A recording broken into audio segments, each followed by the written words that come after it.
Today we're going to spend some time in meditation, and we're going to do a couple of ways of doing it. And the first one comes out of the Buddhist tradition. It's called Vipassana. It's a form of Vipassana meditation, and essentially it is an MRI of your body. And David Johnson gave me that insight after the first service. Basically what you do to do this meditation is the body becomes the object of your contemplation for the whole thing. And you scan your body from the top of your head down through to the soles of your feet, and then you reverse it and you scan back up again. And I think of it as a membrane of awareness that is passing through your head, then comes on down. And you're trying to feel the sensations in the skin, of course, but also deeper as well. So that as you come down, you may feel your eyelids, but also your eyeballs. And if you maybe have some sensation you feel in your brain or something, you feel that. You just feel everything as you go. It's blood, bone, muscle, tissue, everything. Just an MRI of your body all the way down and then back up. So you just keep moving, noticing what's there, sensation, pleasure, hot, cold, tension, whatever it is, and just keep coming up and down. And this is like the cleansing of the body through attention, the purification of the body. So now the next one we're going to do has to do with connecting with your higher self. And the way it works is that the lower person you see there is this one here, this little one. You can see the size is smaller and it's down, and that's the little s.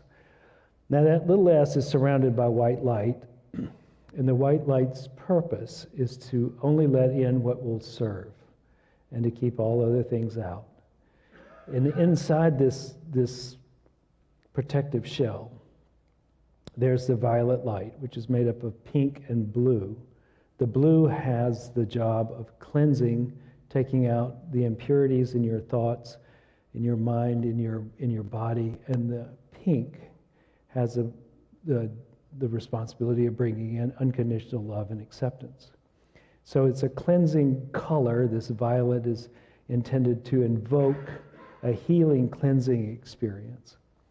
And then above is the I am presence, the self, the capital S self.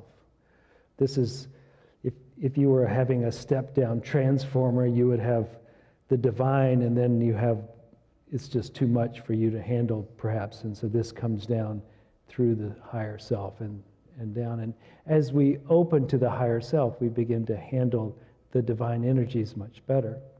And so what we're doing here is invoking the I am self to come in through the crown of the head to awaken the mind and the heart, both the mind and the heart. So this glowing gold light comes down from your higher self, which is also, or maybe really, who you are. And that becomes you begin to identify with that as you begin to connect energetically with it. So I'm going to talk to you about another form of meditation which Stan Davis will bring here in 2 weeks. It comes out of the Ramana Maharshi tradition. And Ramana Maharshi asked this question, who am I? Or that was his teaching question, who am I? And when answering the question, of course, you don't get to an answer.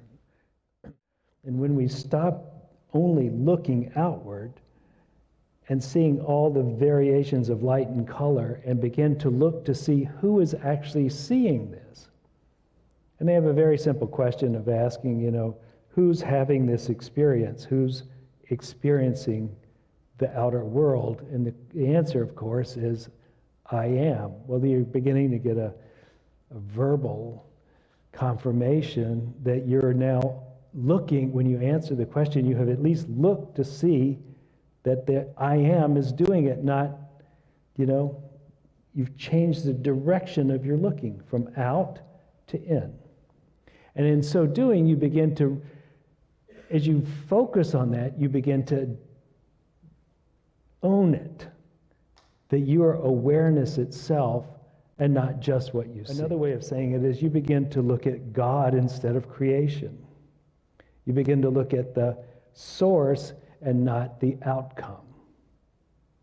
Are you with me? So you go, who's paying attention? Who's seeing all this? Oh, I am. This one back here behind, right? This is the one that's looking. You look at that, and you begin to shift your identity from